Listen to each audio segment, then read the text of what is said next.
Hello, bookworms. Welcome back to the Bonafide Bookworm. I'm your host, Rachel, and if you're here to read along with me and improve your English, or for a movie review, or a show review, or book review, or something. I don't know. So, I'm sorry I didn't get to record last week, so there were no videos last week. I do have a microphone. I'm very excited about my microphone. I feel very official, and it's very awkward. It's just kind of, I don't know. I guess I'm supposed to try to hide it somewhere. I don't know. What do you do with microphones? Anyway, so I do have a movie review, but I'm going to hold off for the next recording to do that uh, movie review. The movie review is the new Nosferatu. So I'm very excited about it, and I'm having to stop myself from jumping in to talk about it. So instead, we're going to go right to our book since I missed 2 days last week. Saving Sadie with Joal, Derse Dauer with Elizabeth Ridley. And when we left off, Joel had taken Sadie to an event, and her daughter came with her granddaughter too. And so that was like a very positive, good thing that happened for Joel because her family hadn't been very supportive of her taking care of this dog that they felt like should just be put down. So nice, good feels for that. So we're going to pick up on page 190 at the bottom. Project Saving Sadie moved into an even more aggressive and dynamic phase that summer as we expanded her media presence and found new and exciting places to hold her meet and greets and other events. In May, Sadie was honored to have her Saving Sadie logo placed on the back of the Muskego Police Department Canine Unit squad car. She received this honor because she had been instrumental, along with Dr. Jody from the animal doctor, in helping raise funds for the police department to obtain a dog for their canine unit. Police dogs, as you know, are often born and receive their early training in Europe. A rid? In Europe? A rid? I don't. Oh, there's a misprint. It looks like it says in Europe a rid, but it's just where it didn't print right, and so it's actually and. So okay, sorry. Police dogs, as you know, which I didn't know this, are often born and receive their early training in Europe and are then flown to their new homes around the world to receive further training, which can take several months, specific to the tasks they will be expected to perform as police dogs. For example, bomb sniffing, drug sniffing, cadaver dogs. Unsurprisingly, this whole process can be very expensive, often costing a local police department up to $18,000 to obtain and fully train just one dog. So it was especially gratifying to help bring a dog to Muskego, and also so rewarding to witness all the new ways that we were finding for Sadie to contribute to the community, dipping her paws into more and more arenas. In July, Sadie marked another important milestone. She started howling. From the time I had adopted her, she was never much of a barker or a growler. Most of our communication was through eye contact or physical connection. That was why I was so surprised the day I first heard her howl.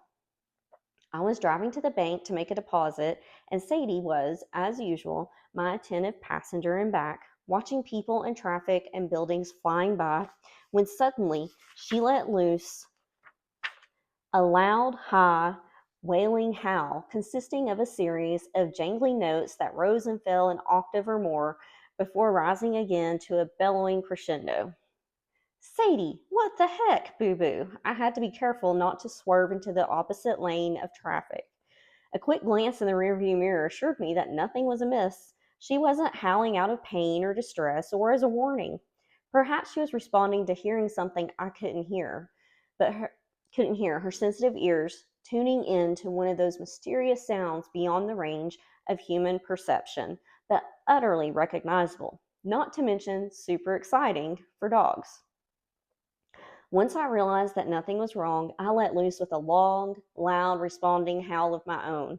raising my voice until the windows of my SUV shook with the rever, rever, reverberations.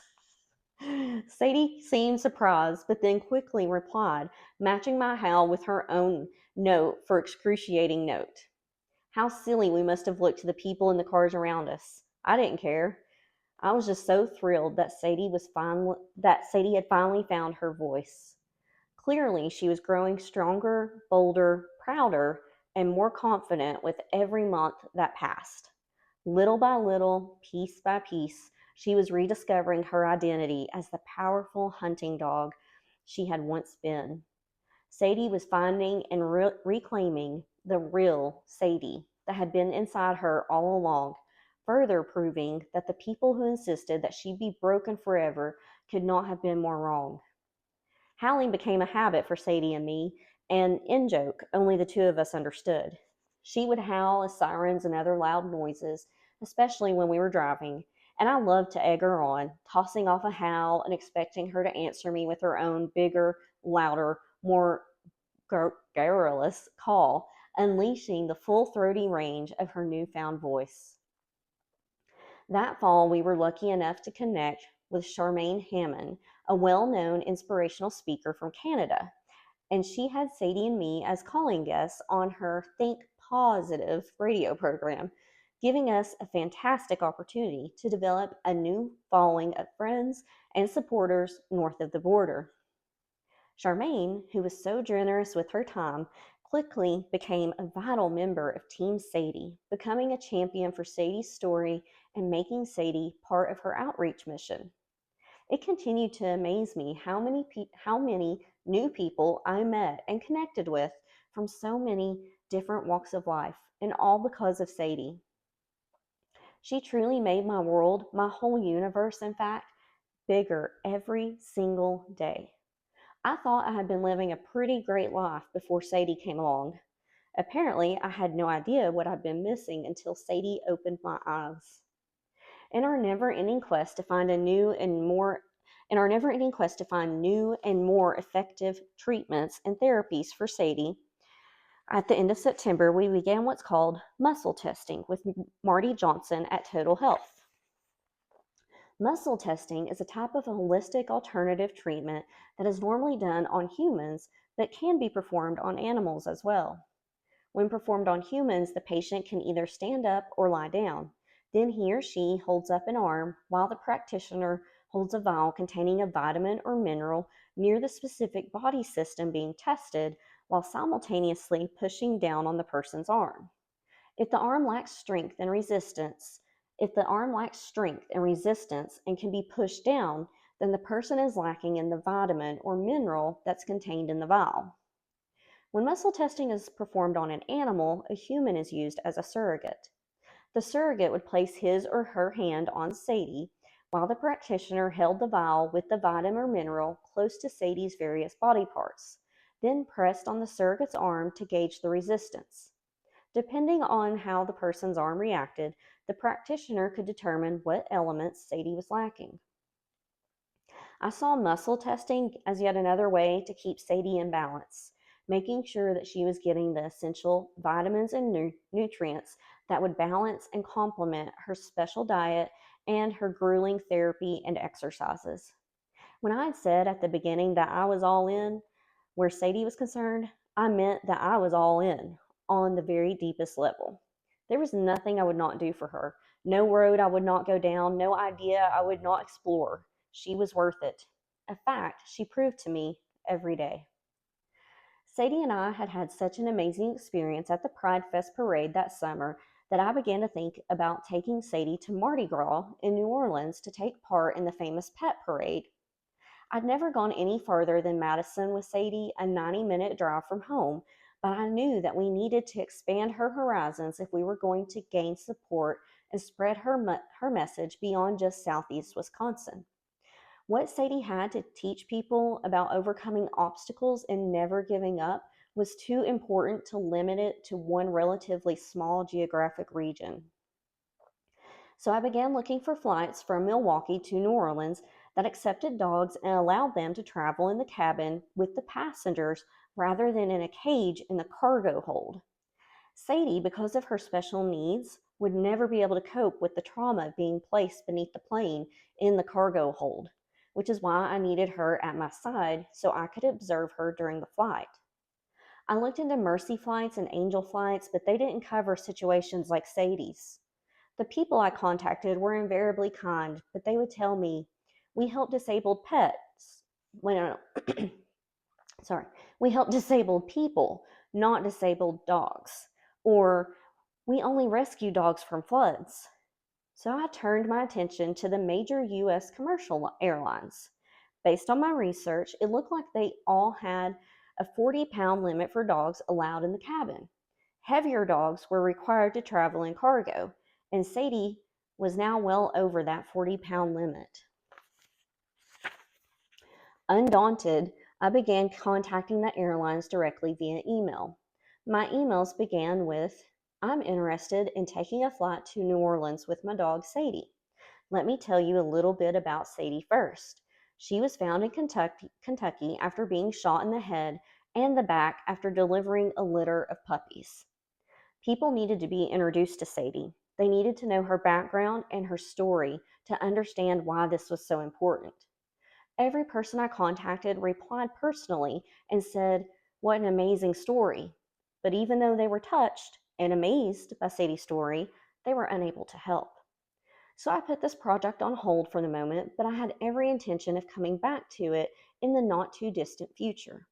Sadie was clearly ready to spread her wings in more ways than one. Later that autumn, Dr. Jody recommended that we take Sadie to be evaluated and assessed at the prestigious University of Wisconsin School of Veterinary Medicine in Madison. Dr. Jody wasn't concerned that anything in particular might be wrong or that Sadie was failing to make progress in her rehab. She simply felt that now that we had been working with Sadie so intensely for 18 months, this would be a great time to get a second opinion about where Sadie was rehab-wise, if there were other treatments and therapies that we should be trying, and what her prospects and prognosis looked like for the future. I thought this was a fantastic idea and couldn't wait to do it. I had always felt that there was a missing piece in terms of Sadie's ability to walk, something that, if we could just figure out what it was and address it, would allow her to ambulate again like a normal dog. We were able to arrange an appointment for the end of October. I was really excited and optimistic, looking forward to what the doctors would say and to finally getting Sadie some much deserved answers. Looking back at it now, I realize I probably should have taken the weather that day as an omen for what was to come. It was Halloween, Thursday, October 31st. The wind howled, dark clouds massed overhead, and intermittent sheets of rain lashed my SUV as Dr. Jody, Sadie, and I drove the hour and a half to Madison. Sadie was her usual curious, chipper self as she sat up straight and tall in the back with her nose pressed to the window, her breath fogging the glass as she intently watched the world flying by. The appointment itself lasted for several hours as Sadie was tested and evaluated by a team of neurologists and several other veterinary specialists. As this was a teaching hospital, there were also dozens of veterinary students there observing and coming in and out of the exam rooms at all times, adding to the chaotic atmosphere.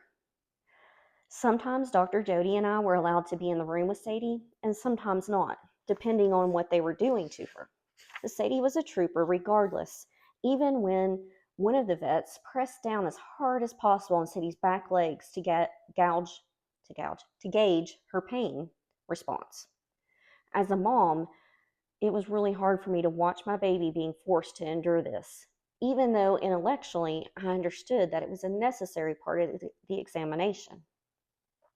I couldn't wait to take Sadie home and give her extra kisses and cuddles that night, along with all kinds of treats for being such a good girl.